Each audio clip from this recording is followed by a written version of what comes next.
Hi, Bob. You're coming off of your first gubernatorial debate. What's your thoughts on how it went today? Well, I thought it went really well. Matter of fact, the Sioux City panelists, the panelists that were there, they did a great job in regards to handling the debate. I thought there was some good interaction. I thought it was fairly lively at times. The 1 hour went really fast. You were a little more aggressive in coming after Governor Branstad. Is it just the natural progression of a campaign where it's time to maybe start drawing those sharp differences between you and your opponents? Well, I think it's part of being honest with the people of Iowa. We're going to talk about our records, and as you'd hear, he would talk about rhetoric versus results. Well, it's not just talking about half of the results. We need to talk about the other half of the results. And probably the one that got me the most is when he started talking about Culver wants to gamble our way to prosperity, and he really hit Culver for expanding gambling.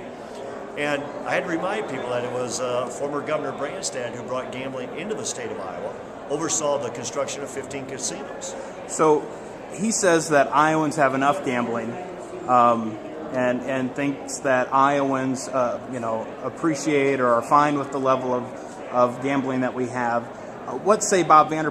Do we have enough? Do we need to reduce it? And if so, how do we do that?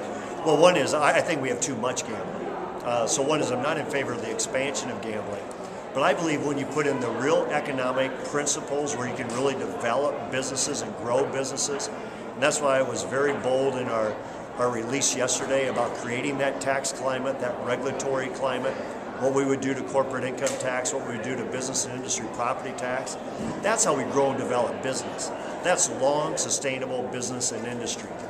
I think what we need to do is start weaning the state off of the dependence of gambling revenue. And that way communities like Sioux City or Davenport or other communities that have gambling, they have a real choice if they want to continue it or not. So it'd be a referendum of the people? Yeah. The 10-year...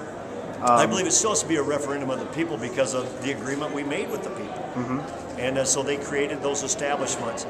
But I believe once we figure out what's real economic development in Iowa, so we don't rank 49th in the country in new business startups, we don't rank 46th in the country in being hospitable for a business climate. When you have a real business climate, Iowans will have a choice. And I think they'll choose real business versus gambling all the time. All right. Thanks, Bob. Thank you.